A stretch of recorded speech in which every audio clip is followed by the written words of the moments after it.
I'm going to, enough of me. I want to read Milton's, aka Johnny's, bio for all of you who are not familiar with him.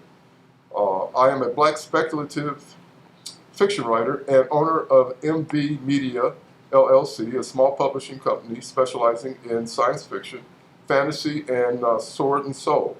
You have to explain that sword and soul to me. MV Media's mission is to provide speculative fiction books that represent people of color in a positive manner. I'm the author of 20 novels and short story collections. My most recent, The Sword and Soul Adventure, Eda Blessed too. Eda Blessed too. I'm also contributing author to Black Panther, the series, the movie series. Tales of Wakanda, published by Marvel and Titan Books, and co-author of Hadithi and the State of Black Speculative Fiction with Eugene Bacon. I'm editor and co-editor of 11 anthologies: Spy Funk, Terminus, Tales of Black Fantastic from the ATL, Cyberfunk, The City, Dark Universe, and Dark Universe, The Bright Empire of Gene Peterson, Griots, a Sword and Soul anthology, and Griot, Sisters of the Spear with Charles R. Saunders, the Kikanga anthology, Steam Funk and Diesel Funk with Balagon Ojitadi. My work also has been featured in Black Power, the superhero anthology, and Rococoa, published by Roaring Lions Productions, Skelos 2, The Journey of Weird Fiction and Dark Fantasy, Steampunk Writers Around the World, published by Luna Press, Hiroka, Dragon Eaters, published by First Perseid Press, Bass Reeves Frontier, Marshall Volume 2, and Slay, Stories of the Vampire Noir. Balagon Ojitadi and I won the 2014 Urban Action Showcase Award for Best Script for our screenplay, Ngolo. My story, The Swarm, was nominated for the 2017 British Science Fiction Association Award for short fiction, and my story, Carnival, was nominated for the 2020 British Science Fiction Association Award for short story. Ladies and gentlemen, I'd like you all to meet Mr. Milton Johnny Davis. Now, I've interviewed Johnny a couple of times on my show, and so you all have some kind of a background for his writing. First of all, it is a hobby of his because by career he's a pharmacist and chemist. Or a chemist. Okay, I'm sorry, a pharmacist who does chemistry. A chemist. But it just goes to show we all have passions, and his passions has surfaced from getting a college education and having a career as a chemist. Writing has always been a passion of his. Share with everyone how it came to be your love for wanting to put words on paper and expressing any kind of mental and emotional thought about any subject matter.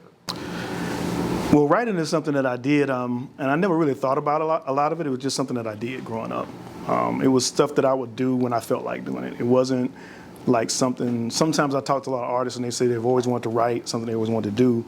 With me, it was kind of like I did it when I felt like doing it. If there was something that hit me that way, I'd write a story about it and wouldn't think a lot about it. In the 5th grade, I wrote a play, turned it in to my teacher, and they said, oh, this is great, and we ended up doing it for the PTA. But, you know, again, it was something that I never really thought deeply about until I was in college.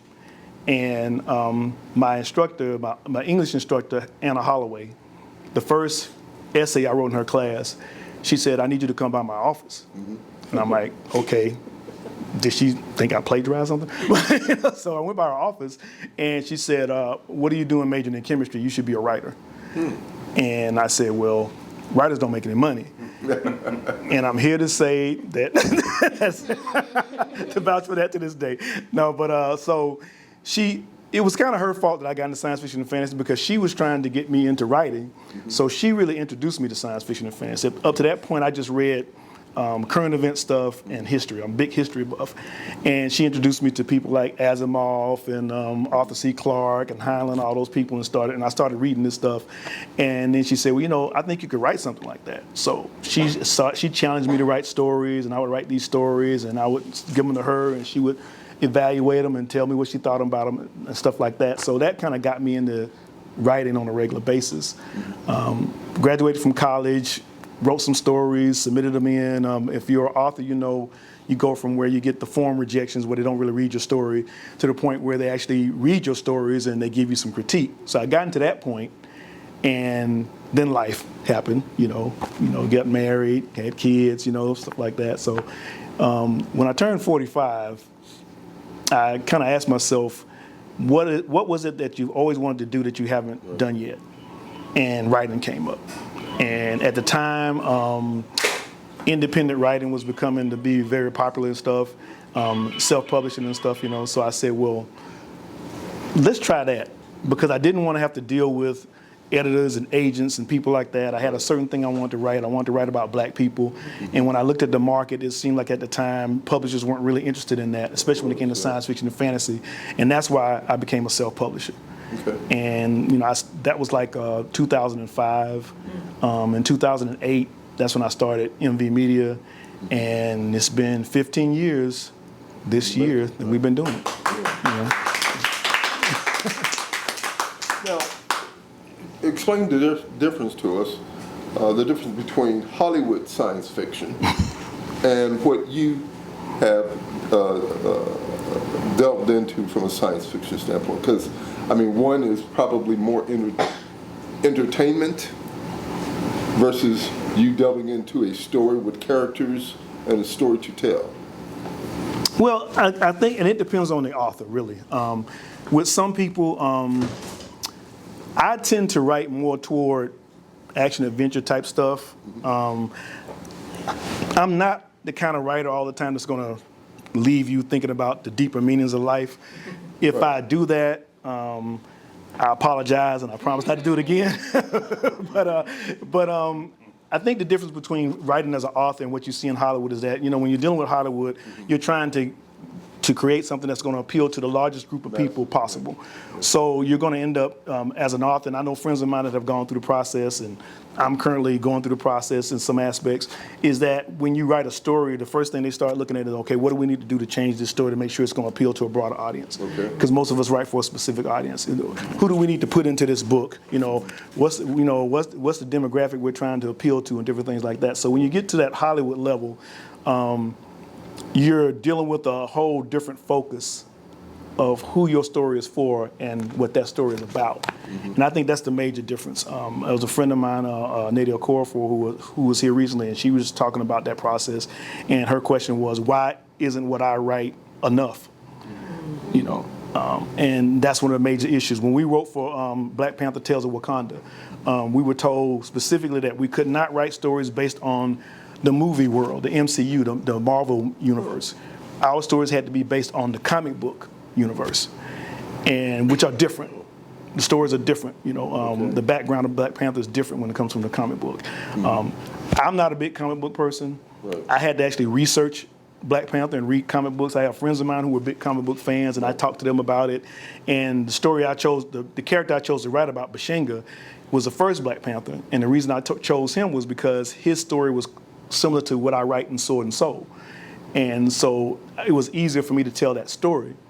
And my story was the only story that was sent in that was rejected, and first off. And it wasn't because it wasn't a good story, but it was because I talked about something that they didn't want us to talk about as authors. I was talking about how actually the metal vibranium came to be on Earth. And I had imagined that, how I thought it would happen, and they said, no, we don't want you to touch that. We want you to leave that alone. So I had to just kind of cut that part out of the story and just tell the story from that point forward. Fortunately, it didn't affect the story I was telling, but that's some of the stuff that you deal with when you're working for a traditional publisher or on a Hollywood level, because now you've got to pass their muster on what you can and can't write about. certainly they wouldn't want you to cross that line of copyright infringement or taking their character out of context, I would imagine. Yeah, you understand from the beginning. They tell you this is going to be the deal. Whatever you write is going to belong to us. Mm-hmm. You know. A formula. Exactly. So that's what you're getting into when you do it and stuff, and you understand that. So that's what you do. In some of your science fiction black character writings, has there ever been, are there characters that you write that are either male or female in terms of the heroine or the hero dynamic? Oh yeah. I mean, I do it. I mean, I'm main thing I'm trying to do is represent black characters. There are stories where I say where the characters have to be black, and there are stories where the people happen to be black. Okay. And I deal with all different types of black people. Okay. Whatever the story calls for, that's going to be the main character. Sometimes there have been some situations where I may be writing a story that's inspired by a piece of art, and that's going to determine the main character. But there are other stories where that particular situation requires me to talk about a certain type of character and tell it a certain way. And sometimes in the process of writing the story, I may have imagined the character one way, but as I start to tell the story, the character kind of becomes different than how I saw them. Okay. There's a point that authors talk about where the stories and the characters take over. And I used to think that was silly until I started writing on a regular basis. But it is true that once you develop these characters and their personalities and their situations, the characters start to speak to you. And you're basically just following the story that they're telling. My only caveat is that I have already figured out how the story is going to end. So when the characters start going where I don't want them to go, I just kind of knock them back over here. I kind of like because that's not the ending that I want. So I have to do that kind of thing. But yeah, I mean, it doesn't really, to me, it doesn't. I don't go into any situation saying there's going to be a certain type of character. It just depends on what the story requires for me, and from that standpoint. I know as a child myself, I was caught up into the Hollywood versions of science fiction and the Superman heroes and things like that as a kid. And the thoughts of wanting to put a towel around my neck and jumping off the roof and fun. Or has any of your own childhood memories of fantasy, were those thoughts any parts of any characters that you wrote about? I mean, did you put any input into, if you were a superhero, how would you be, and did some of that mentality become a part of some of the characters? The only place where that really affected me was when I wrote my Sword and Soul. Sword and Soul is basically sword and sorcery based on African culture. Okay. And I read comic books, but I wasn't really deep into them like my friends were. Okay. But the one character that I did read about that I got into was Conan, because Conan was supposed to be historically based, and that was the one that really got to me. So Robert E. Howard was an anthropology major, and when you read the Conan books and you see the areas that he refers to in the books, they're actually places that existed in Europe, pre-ancient periods and different things like that. So when I decided to sit down and start writing, I determined that I wanted to write stuff like that, but I wanted to write it from an African perspective. Okay. Because I wanted to, at the time, just like you, I mean, I'm seeing these characters, but I'm not seeing me in these characters. Right. And so I wanted to write a story that was, I would say, like Conan, but not like Conan. Okay. I wanted his story to come from African history and culture, and I wanted that to be the whole background to it. And that's where my first book, Meji, came from, and that's where my book series, Changa Safari, came from having that the African historical background and developing those type of characters. From a publishing standpoint, your product has gone worldwide. Share with the audience here some of the successes you've had in publishing some of your works worldwide. Well, that's all about social media. Social media gives you that reach everywhere, and as you write your stories and you put them online, people aren't just seeing them in the United States; they're seeing them everywhere. A perfect example is when I wrote my the second book, Changa Safari.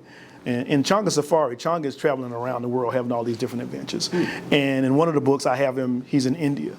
And so, but at the time it wasn't called him India, but that region.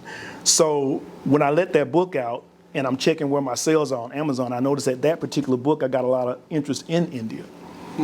Because people saw this and it's like, hey, this is something about about our country and our culture. Let's read about it.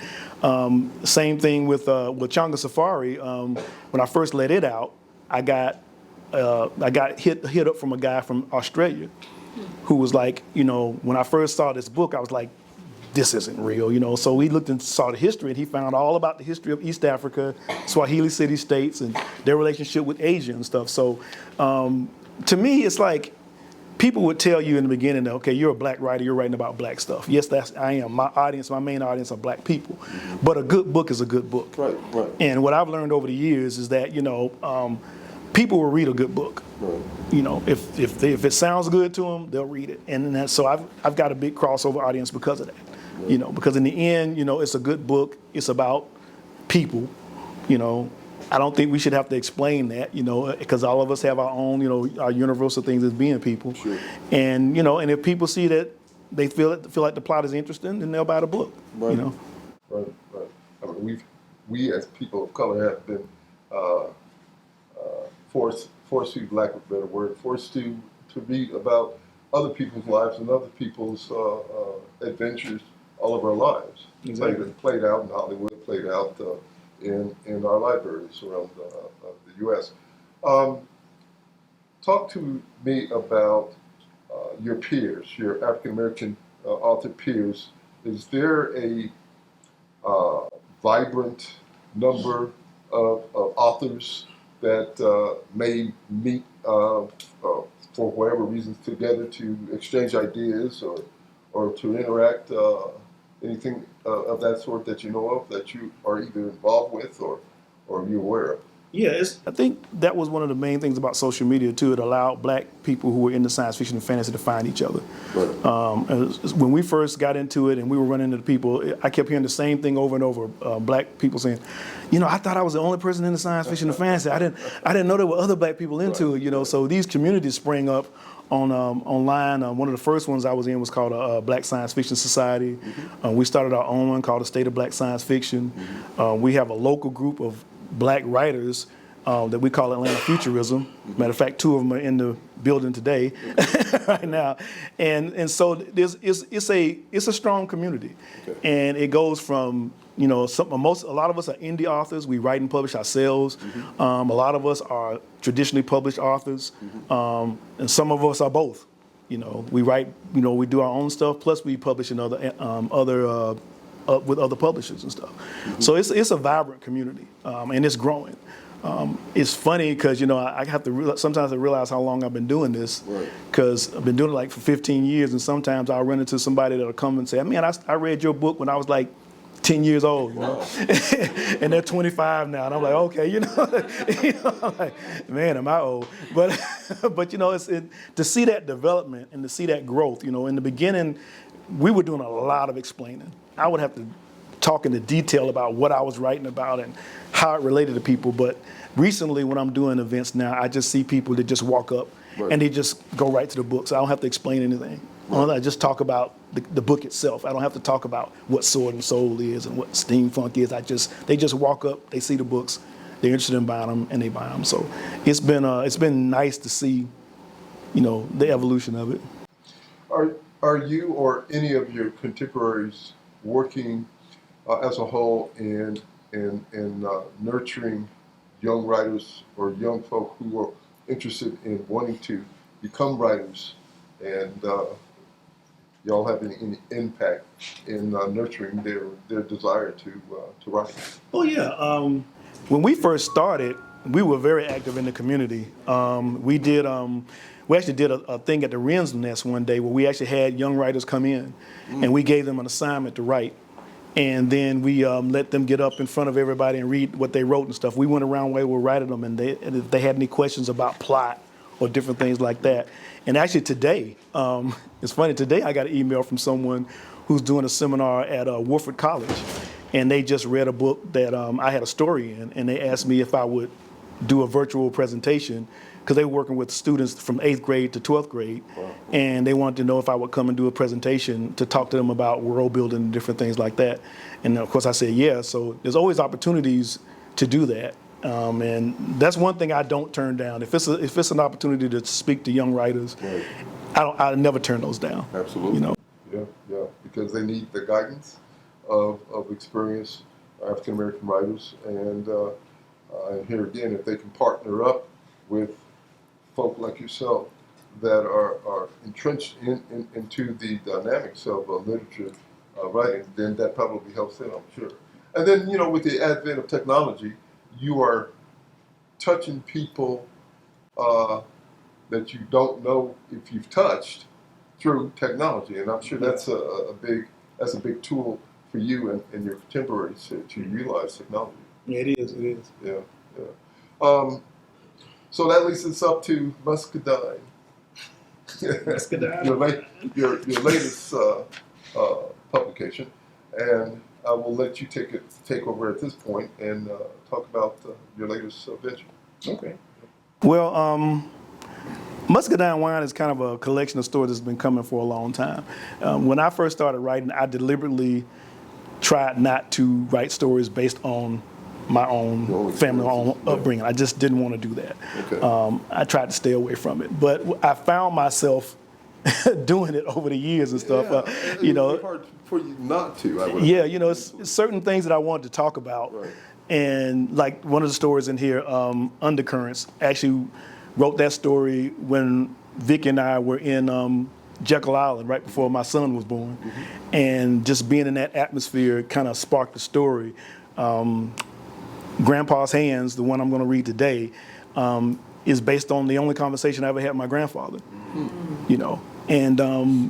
And then there's other stories in there that, as those times came, they just, it's just things that you wanted to talk about, but not necessarily talk about in the way that they occurred.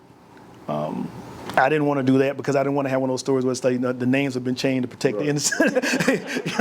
I haven't written that kind of story yet, that kind of thing, But I wanted to reflect, growing up in Southwest Georgia, living in I lived in Georgia all my life, except for first when I was born in North Carolina, and growing up during the 60s and the 70s in Georgia, in the South. I think it was a unique experience. And I've never really seen anybody talk about it in literature. I see a lot of people talk about the 40s. I see people talk about the 60s and the 70s from an urban standpoint, like New York City or Chicago and Detroit. But I don't see a lot of people talking about growing up in the South where this stuff was happening and being affected by what was happening during that time. But at the same time, just being a kid growing up, So what I did with Muscadine Wine is that I took some of them are experiences that come from my life, but I kind of gave them a fantastic twist. Some of them are more grounded in nonfiction, and some of them are more general about being black and being in the South in different time periods. Like I'm really fascinated in that time period after World War I. Because a lot of black soldiers went to another country for the first time. And that was the first time they realized that they didn't need to be treated like they were being treated. Right. And they came back from Europe with a whole different sense of self. Right. And and it's not a coincidence that the revival of the Klan happened at the same time. Sure. By design. Yeah. So being able to touch on stuff like that and talk about stuff like that is kind of one of the reasons why I wrote this collection of stories. Okay. So like I already mentioned, Grandpa's Hands is based on the only conversation I ever had with my grandfather. We grew up in a time where, I guess you can say kids didn't speak unless they were spoken to, that type of thing. And whenever we would go to my mama's house, my grandfather would never say anything to us. He would just go to his shed, and he'd come out the shed. He'd give us a piece of sugar cane, a box of Cracker Jacks, a can of Coke, and then he was gone. And that was it. So This story is kind of like loosely based on this one time when I went out to the farm, so I'm gonna go ahead and read it because it's not exactly based on that, but you'll get where I'm coming from. Okay. Michael felt heat radiating from his wood panel bedroom wall and spraying from his bed. The smell of bacon wafted into his room as he hurried into the jeans and sweatshirt he had set out the night before, rested on his tennis shoes, and trotted through the narrow hallway into the kitchen. Mama stood before the stove, one hand holding the black iron skillet in place, while the other scrambled a pair of eggs in a hot pool of bacon grease. "What you doing up so early, boy?" she asked without looking. Michael sat at the dinette, folding his eager hands under his chin. "You going to Grandma's?" he asked. Mama scraped the scrambled eggs onto a plate. "I go out there every Saturday morning. You know that." Michael played with the napkin holder, rocking his head from side to side. "Can I go?" Mama was reaching for the grits but stopped, placing her small hands on her broad hips. "Now, why in the world do you want to go with me?" "'Cause I want to go hunting."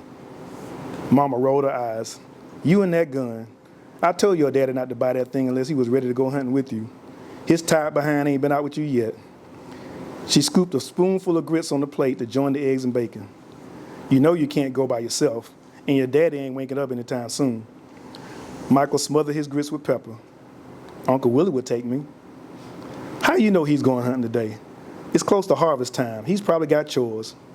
Michael piled his eggs on top of his grits and pepper and crumbled the bacon in his hands. "I called him last night, and he said he was going." Mama turned around and looked at him, her eyes wide. "You did what?" She shook her head. Lord, what am I going to do with you?" She began to make her own plate and stopped.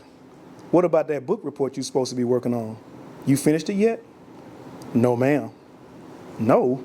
Then how you expect to go with me when you got homework to do?" "I'll finish it as soon as I get home, Mama. I promise." Mama turned to look at Michael. "What are you writing about?" Michael spread apple jelly on his toast. "I'm supposed to write about my hero. I'm thinking about writing about Frederick Douglass." Michael finished his plate before Mama sat down. "I guess you can go," she said. "But we ain't leaving until I'm ready to leave. You hear me?" "Yes, ma'am." "And I want to see that book report after church tomorrow." "Yes, ma'am." Michael jumped up from his table and ran to Mama and Daddy's room to get the .22 rifle. He hoarded his lawn cutting money all summer to buy it as a birthday present to himself. It was a Springfield Savage .22 semi-automatic long rifle, the perfect gun for squirrel and rabbit hunting, or so the sales clerk at Sears said. Michael eased the door open and crept into the closet beside the bed. Daddy was stretched out on top of the covers in his boxer shorts and t-shirt, snoring through his thick mustache. The closet door creaked when Michael slid aside and Daddy's hand came up to scratch his sideburns. Michael froze until he stopped scratching, then slid the door wide open. The gun was hidden behind Mama's Sunday dresses. He took it out, then went to Daddy's loose change drawer where he kept the bullets. There was a brand new pack of 100 shells that felt like money in the boy's hand. Michael strolled into the kitchen, carrying the rifle the way Daddy taught him. Mama looked up from a cup of coffee and grinned despite herself. "You look like your Uncle Bo when he was your age," she said. She got up from the table and headed for the bedroom. "Guess I better get ready. The day ain't getting no longer." Michael washed his plate and went to the den. He laid his gun down on the floor and turned on the TV to watch cartoons. He had almost forgotten about going with Mama when she came into the den. "Cut that mess off and let's go," she said. Michael scrambled to his feet, turned off the TV, and grabbed the gun and bullets. "Now remember what I said. We don't leave till I'm ready." "Yes, ma'am." "And if your Uncle Willie can't take you hunting, you don't go." "Yes, ma'am." "All right then, let's go." Michael trailed Mama out of the door into the carport and into the 1967 sky blue Malibu. In moments, they were zooming through the neighborhood, down the steep hills between little water oaks that city planted to beautify the landscape. Mama worked her way through the side streets and shortcuts like with the seriousness of a NASCAR driver, reaching Macon Road, the two-lane highway that ran to Grandma's farm. The sky was a crisp autumn blue, empty of the gray haze that sagged low during the summer. The morning sun spread its light across the pine-infested hills. It felt like hunting season, and Michael was excited. He watched the familiar landmarks flash by from his backseat window, until he saw the solitary shack that signaled the farm wasn't far away. Mama finally slowed down as the roadside mailboxes came into view. She steered off the paved highway and onto the dirt road. She was creeping as they approached the railroad crossing. Only the section crossing of the road was visible, the rest blocked by a tangle of scrub pines and honeysuckle vines. Mama turned left after crossing the tracks. She drove through a gauntlet of blackberry vines that made Michael's mouth water as he remembered blackberry pie and ice cream. They turned right at the hog pens. The house appeared, flanked by the corn and pea fields. Mama drove down the road to the rear of the house, parking between the house and the shed.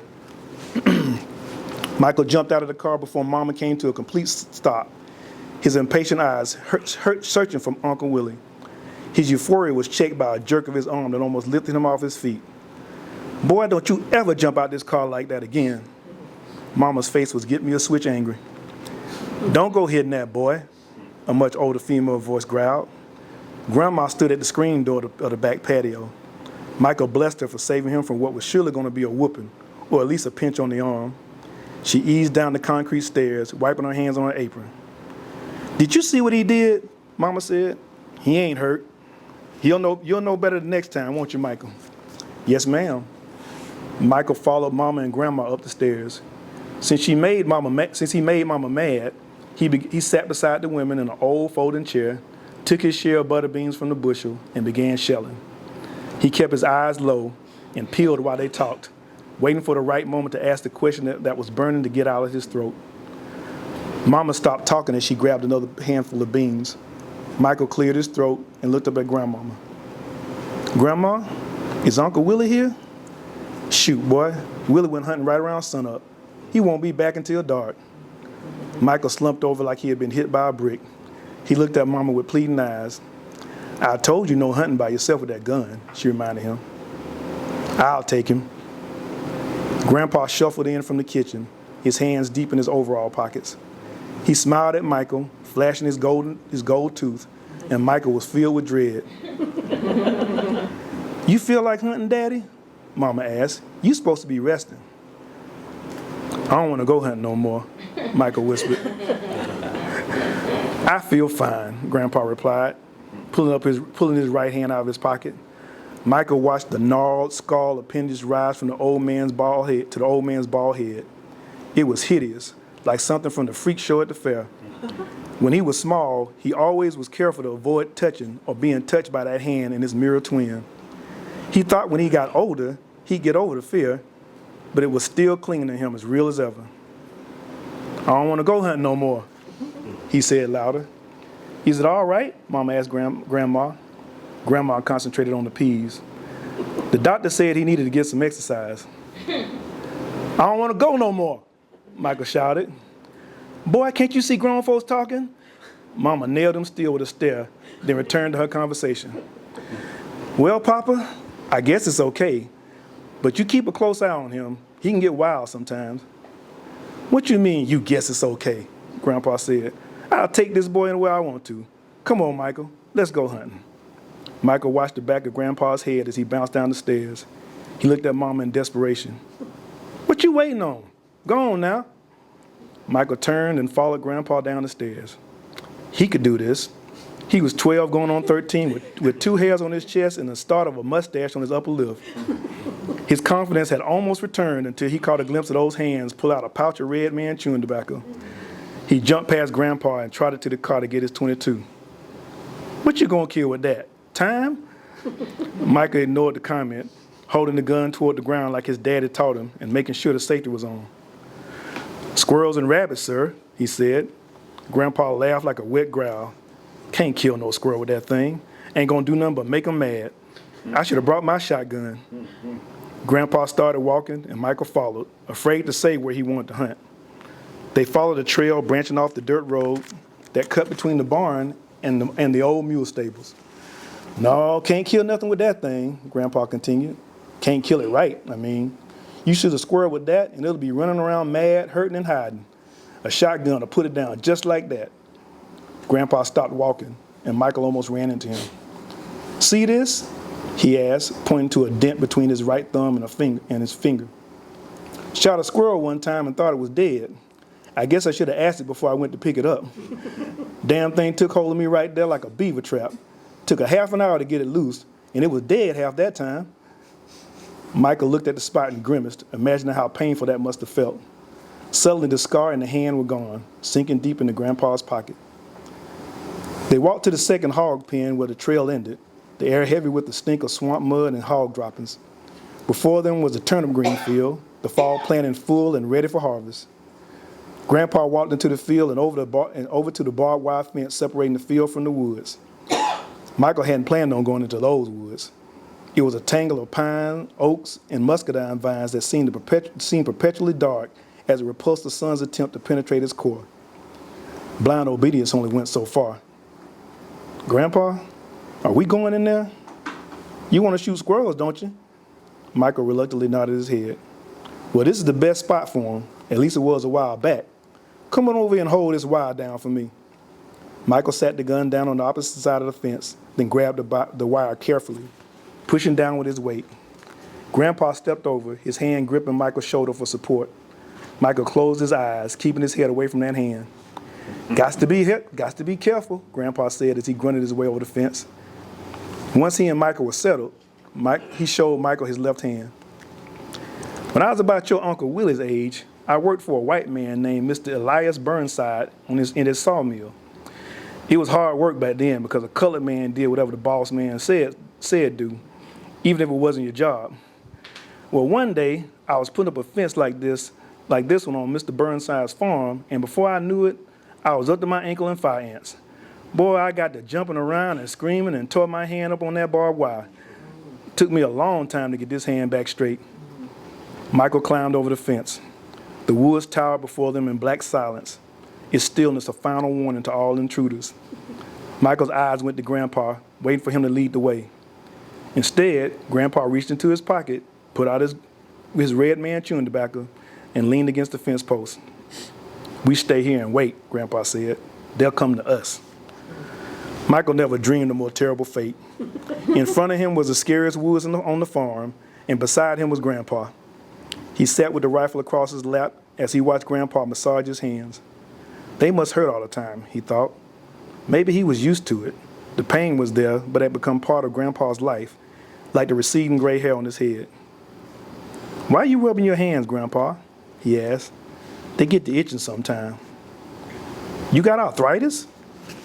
Grandpa tilted his head up and leaned and stared at Michael. What? Shoot, boy, ain't nothing wrong with me but old age. These hands are fine. He moved close to Michael and turned his right hand up, pointing at thick yellow circles on his palm below each finger. This comes from hard work, boy. I got these trophies swinging the axe longer than you've been alive. He turned his hand over and placed a finger on a faint line near his pinky finger. See this line here?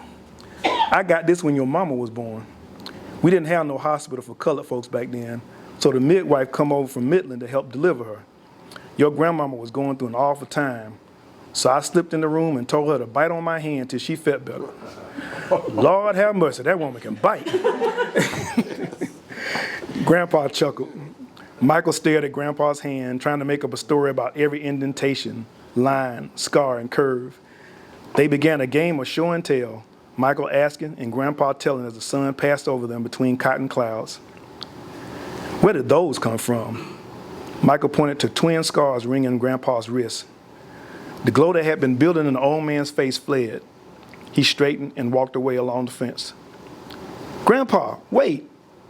Michael jumped to his feet and grabbed his rifle, running until he caught up. Grandpa hummed, his eyes focused somewhere up ahead. Michael grabbed his arm.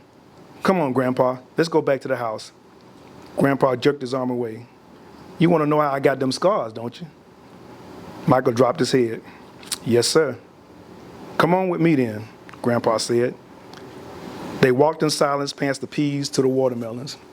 Grandpa picked a small melon, walked over to a wide tree stump, and eased himself down. He pulled out his pocket knife and began slicing. Michael sat beside him, and Grandpa handed him a glistening red wedge. Remember when I told you I worked at Mr. Burnside's mill? Well, I was looking to buy me some land for a farm, and old Burnside heard about it. One day he calls me into his office and offers me this land you're sitting on for $500. At first, I thought he was playing with me, but old Burnside had a habit of doing things for people he liked, white or colored. So I jumped for the deal like a frog the water, giving him 100 straight out and working out a deal for the other 4. Michael listened as he munched on his melon slice. He imagined Grandpa as a young man, tall and strong like Uncle Willie, pulling logs and plowing fields while fussing at Mama for doing something she wasn't supposed to. The distance between them melted away. The old man with the crippled hands became a real person, father of Mama and Uncle Willie, husband and provider for Grandma. Well, Grandpa continued, I took to clearing that land every evening after work, sometimes with my brothers, but most of the time by myself. One evening, I was alone chopping wood when I see a truck rolling up. By the time I figured out what was going on, it was too late to run. 3 white men got out of that truck, and the biggest one had a shotgun. What the hell you doing on this land, boy? He said. This is my land, I says. You lying, the little one said. We sold this land to Tom Burnsides. So unless you out here waiting on him, you best be getting on, nigga. Now, I was so mad I couldn't think straight. Mr. Burnside sold me this land, I yelled. I paid for it fair and square. The big man turned red as fire. That son of a bitch, he said. He turned to the short one and said, I told you not to sell land to that old fool. Everybody knows Tom is crazy. The short man got this evil grin on his face. Ain't no problem, he said. This boy's gonna give us our land back. Ain't your boy? Grandpa bit into his melon, taking his time to chew. Now, if I hadn't spent so much time clearing and chopping, I would have gave it back. But my sweat was in the ground. It belonged to me. This is my land, and I'm keeping it, I said. The big man started smirking like the devil's son. You'll give it back sooner or later, he said. I tried to run, but they wrestled me down and knocked me out. When I woke up, I was hanging by my wrist from a big old oak tree. The big man had a long piece of rope wrapped around his hand, and as soon as he saw I was awake, he started tearing into me. I wanted to holler so loud the angels would come down and get me, but when I opened my mouth, Amazing Grace came out. I sang that song louder than I ever had in church, and I meant it more too. I tell you, boy, the Lord must have heard your grandpa, because by the time I stopped singing that song, them white men were gone. They left me hanging there, swinging back and forth like a broke branch till about dark. That's when my brother showed up looking for me and cut me down. Michael's hands twisted the stock of his rifle, the veins showing in his forearm. What you do to those white men, Grandpa? Grandpa looked at Michael with a melancholy smile. Nothing. Couldn't do a thing. See, back then, the law kept a colored man from being strong on the outside. So you had to be strong in here. He patted Michael's chest with his hand, and Michael didn't mind. No, I didn't do a thing to them, but I cut that damn oak tree down. Grandpa looked at his wrist, turning his hands back and forth. That's how I got these scars, and this is how you got this fine sitting stump, right? This sitting stump came to be. Grandpa struggled to his feet. Come on, boy. It's time we be getting back. Them squirrels looking at us and laughing. Okay, Grandpa, Michael said. He grasped Grandpa's hand and pulled him up. They stood for a moment, his young, smooth hand in Grandpa's leathery, scarred grip. Then they let go and headed for the house. Mama was putting a bunch of collars into the car trunk when Michael and Grandpa walked up. So where are all the squirrels? She asked. In the woods, Grandpa replied. That's all right, though. We'll get them next time, right, Michael? Yes, sir. We sure will. Get in the car, baby, Mama said. Michael emptied the .22 and placed it in the trunk beside the collars. He sat on the passenger side as Mama hugged Grandpa's neck. Bye, Daddy. I love you. Grandpa grunted and walked toward the house. Mama climbed into the car with a smile. That man is something else, she said. Mama started the car and they drove down the road. Michael turned to see Grandpa waving goodbye. He smiled and waved back until Grandpa disappeared with distance and dust. Mama, I ain't writing about Frederick Douglass, Michael said. Who you writing about? She asked. I'm writing about Grandpa. Mama turned to look at Michael, her eyes glistening as she smiled at him. Lord have mercy, she said. Lord have mercy.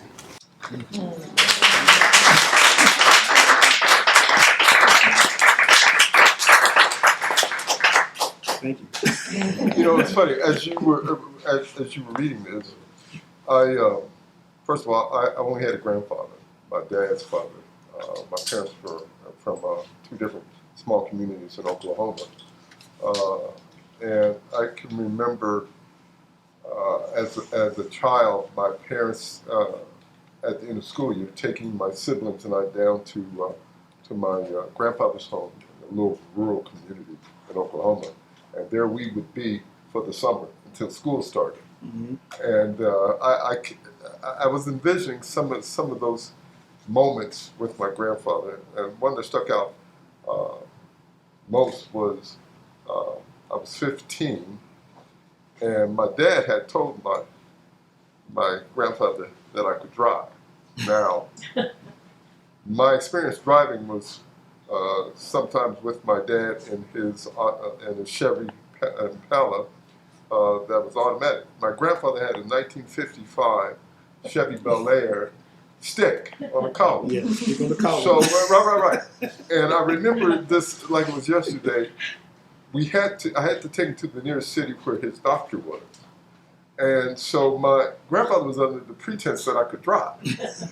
And as we are going down this little road, I'm trying to negotiate how to shift. It was something else. But it's one of those scenarios where you had to assimilate quickly, you know what I mean? Or all hell's about to break loose. So somehow I managed to drive, to put the thing in gear and drive. And when we were coming back from taking my grandfather to his doctor, as we're pulling into the house, there were two metal fences on both sides of the driveway. And I missed hitting one of the metal about that much. about that much.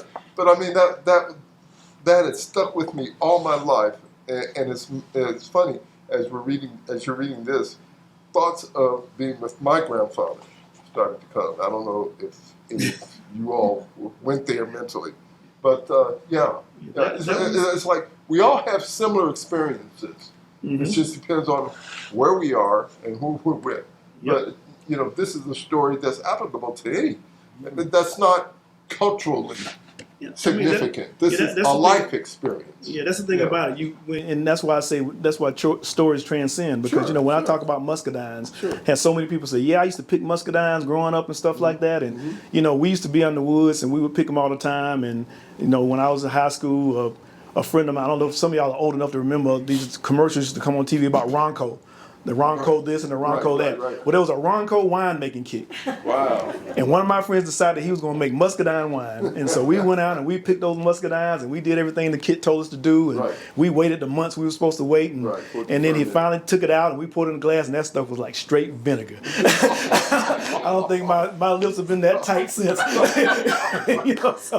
But it's stuff like that, we came from rural folks. My father's people were from Seal, Alabama. They grew up on a farm. Mm-hmm. My mother's people were farmers out in Midland, Georgia. Grandfather owned the land and stuff like that. We had 24 aunts and uncles total, and so the country was in us. Right. Some of us liked it more than other ones. I enjoyed it. My dream was when I graduated from college to buy me a Jeep and a bass boat and hunt and fish and all that kind of stuff. But then I came to Atlanta and got cityfied. But it's stuff that I feel like, I don't see people talk about as much. We also grew up during the Civil Rights Movement. We were the first group of people in Columbus that actually experienced integration in schools. Right. My whole world was black until I was 12 years old. Mm-hmm. And and there were things that we went through because of that. Stuff that I don't see people talk about. What do you think that is? I don't know. I think it's because I think sometimes people focus on the big picture. Mm-hmm. Just like, when we look at the young kids who were integrating schools back in the 50s, and we talk about what they were doing and talk about how strong they were, but we really don't talk about what they were going through. Right. To be a child that young and having to be subject to that kind of hate. Right. You know, by the time we did it in the 70s, things had tempered a bit. But you know, we still had we were still subject to those misconceptions of who we were and what we were capable of doing and stuff like that. Right. And I don't think we talk about that. I mean, there's another book in me somewhere that's going to talk about that from a more serious point. Sure.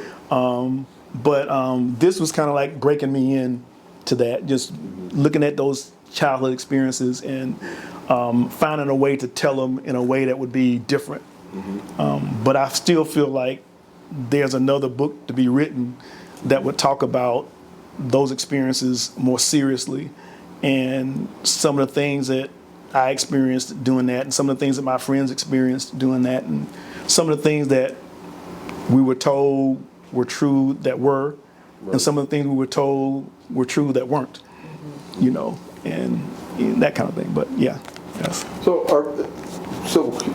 this is totally different from the other writings you've done from a science fiction standpoint. Do you see yourself moving away from that and going more into this type of writing, more nonfiction type of writings?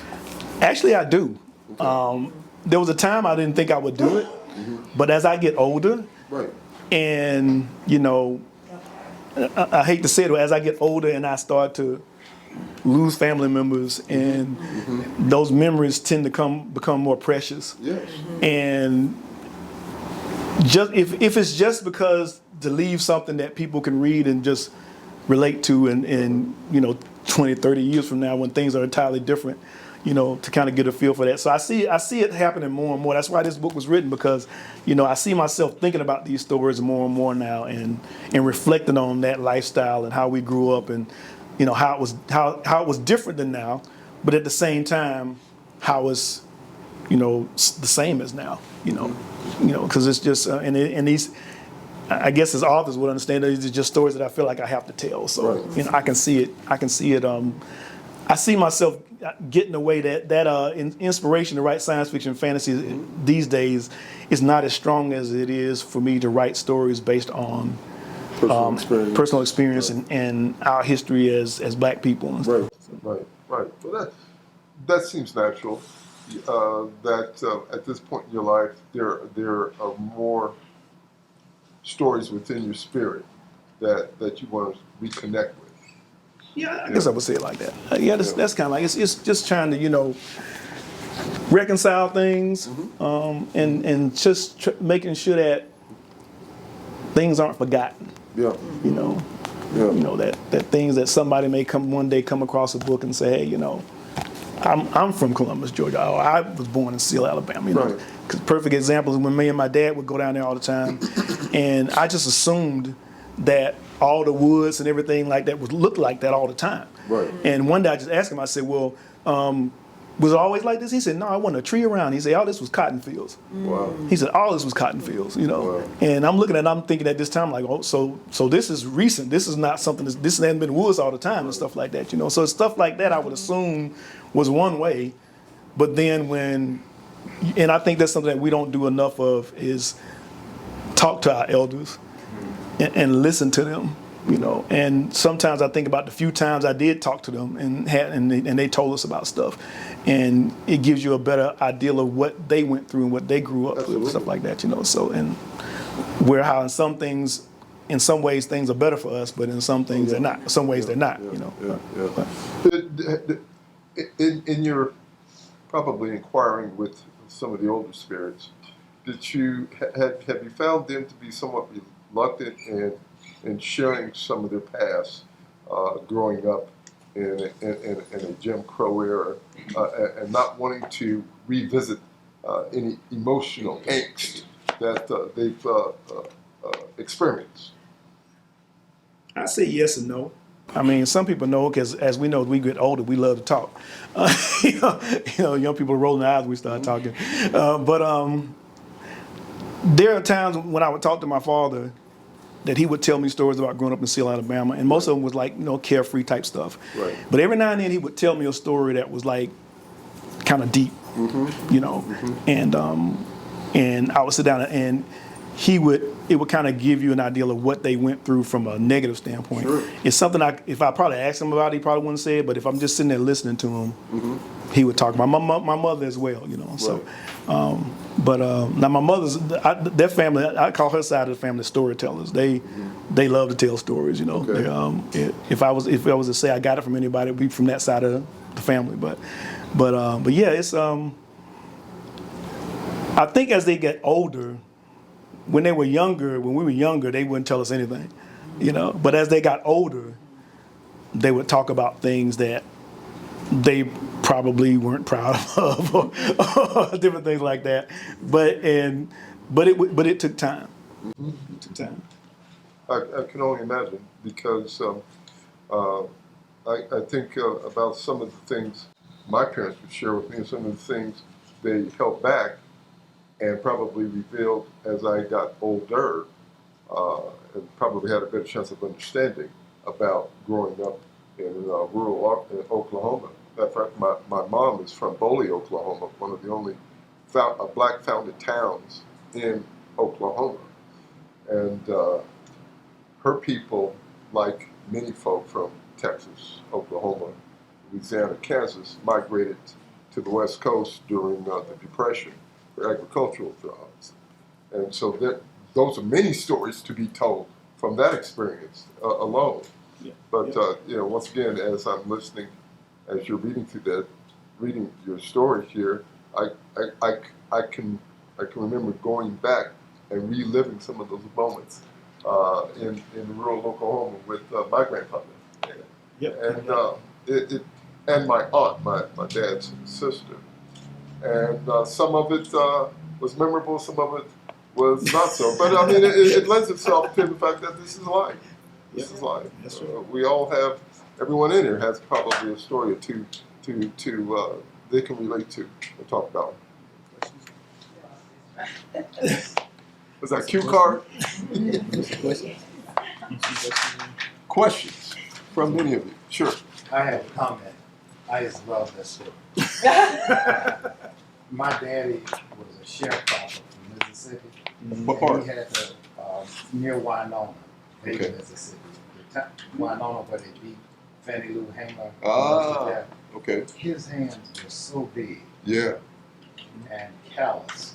Uh-huh. And it was like you said, the yellow circles. It was Wow. like the calluses never really left, right? Wow. He could take a hot coal out of the fireplace What? and light his cigarettes.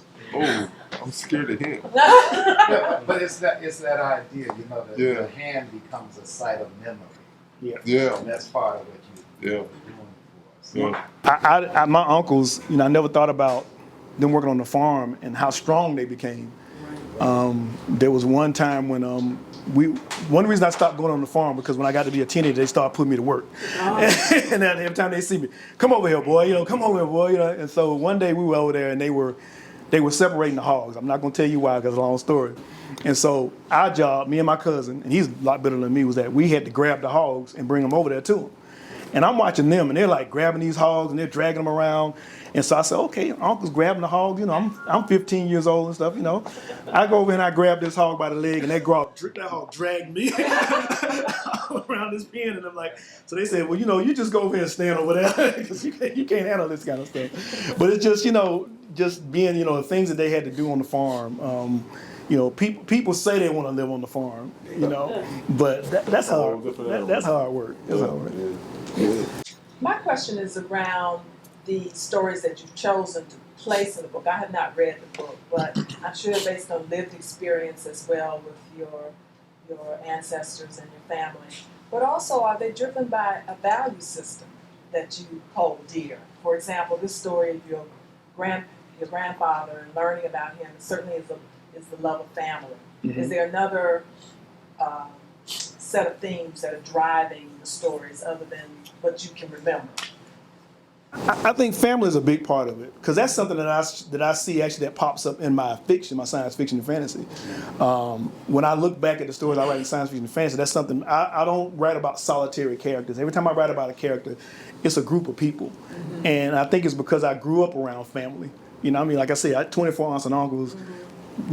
had cousins. We divided ourselves by age groups. There was so many of us, and you played with the cousins that were in your age group, and you didn't mess with the other ones, and that kind of stuff like that. And so that's something that's always been really important to me about it. And I think another thing is part of being black is perseverance. When I think about us being here, we are basically the descendants of people who survived the Middle Passage. And so to me, that puts inside of us a sense of survival and perseverance to be able to do something like that when you could do nothing to help make your situation better but survive it. And when I look at my parents and my grandparents and stuff like that, I kind of see that same thing in them. That's why when I was in school and people say, well, talk about your heroes, I would always talk about my family, people in my family, because to me, I felt like that's what they were. Because to be able to go through what they went through and to be able to sacrifice for us so we could go to college and stuff, knowing that they weren't going to get these opportunities, they were just like, well, that's not for us. I tell my wife, I didn't even think you could not go to college. That's the way my parents raised. I thought that was my only choice, So that's kind of like, so I think that's kind of like, I would say family is a big thing, and just perseverance, that kind of comes from, growing up in that environment. Question. So you seem to be moving toward historical fiction or historical nonfiction. Have you recorded on StoryCorps? Are you familiar with StoryCorps? Actually, I have. Matter of fact, with this gentleman right there, Ed Hall, with my wife and I've done a StoryCorps. And when we talked about it, we talked about the 70s and the 60s growing up in Columbus, Georgia, where we were from, and some of the stuff we had to deal with about that. But that is something that we have done. A Georgia story, right? Mm-hmm. And it's intergenerational. It gives folks like me who are from the North deeper understanding of how things work here and how the history was shared.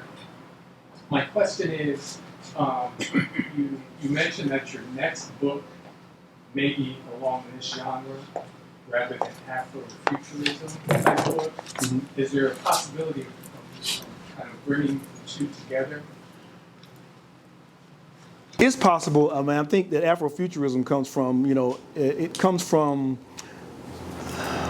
you're finding many definitions of it, but it comes from our experience as African Americans. When you think about some of the people who are considered the founders of Afrofuturism, like Sun Ra and different like that, when they were doing this stuff like that, they didn't call it that. For them, it was just science fiction. It was their interpretation of science fiction. And, we labeled it, we put a name onto it when I think his name was Michael Derry. He was trying to explain what people like Sun Ra and Earth, Wind, and Fire was doing. And that's where they came up with the name of Afrofuturism.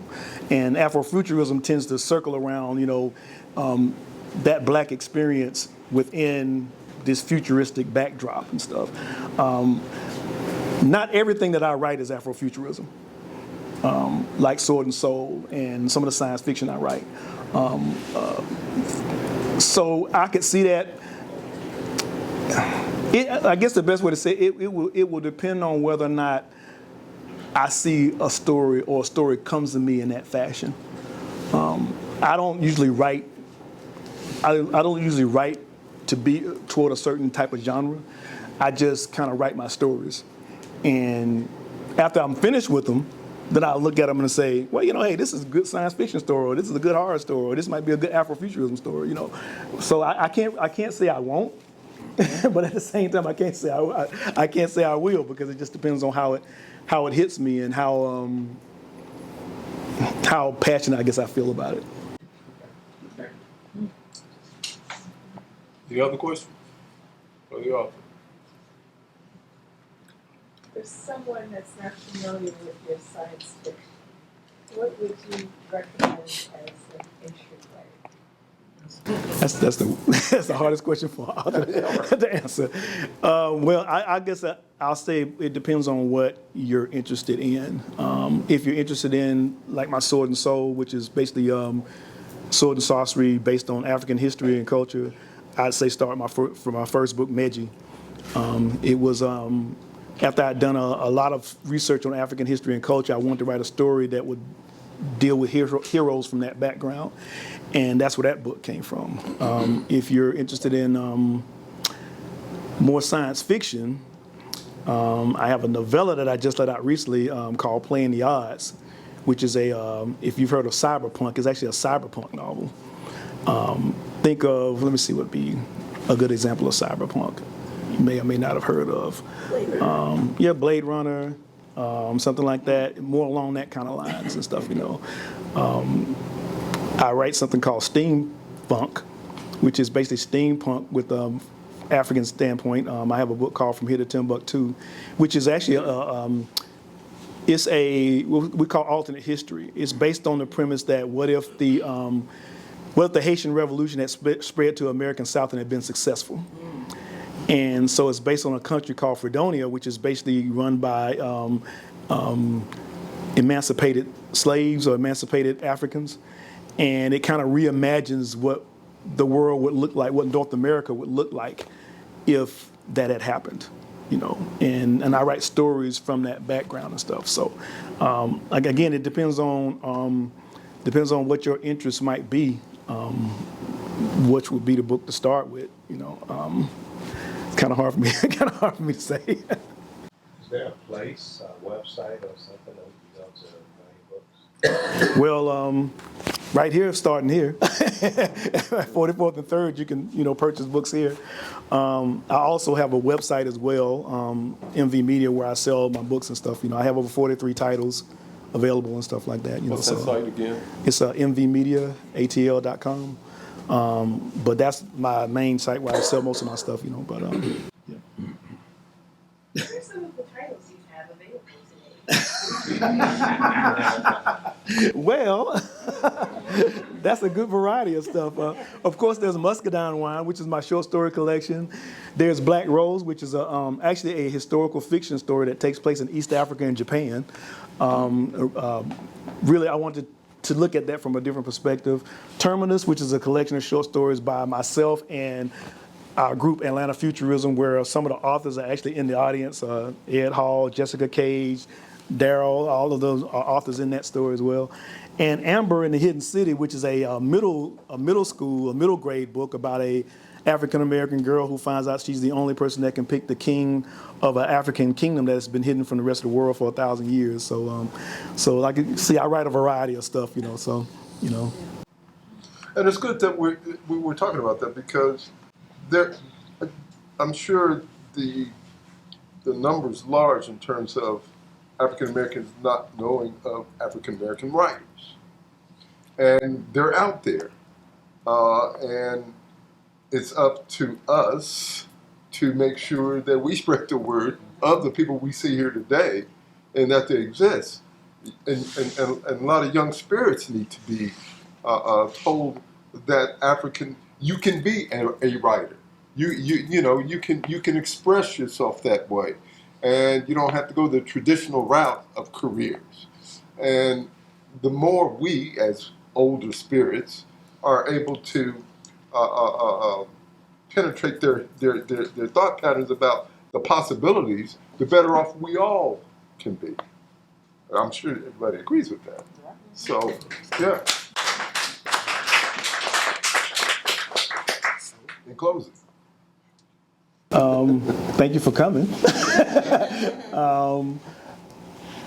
Get some books. You know, but thank y'all for coming, really. Thank you.